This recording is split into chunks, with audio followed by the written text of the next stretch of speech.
Hello everyone, welcome back into this channel. So in this video I will like to show you the way how you can save the spreadsheets documents into PDF format. So open your spreadsheets applications and then you just need to pick which folder that which documents that you want to save as a PDF.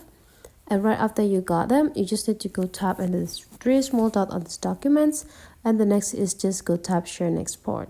There could be like several options here, and the only option to save these files is save as Excel or .xlss. So here, if you want to save it as PDF, just tap into this print. And then you just need to wait until the application is printing the document for you. And the next, you just need to take a look on this bottom side. You just need to pick which document that you want to save. You can pick the page here. This is what I love for the from the spreadsheets applications.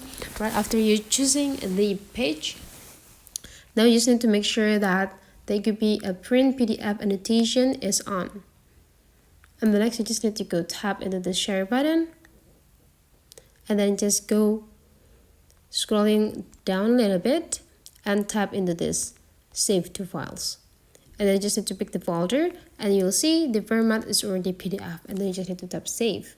And now you're done. So that's for today's tutorial. Hopefully you enjoy this, and let's meet again into other tutorial.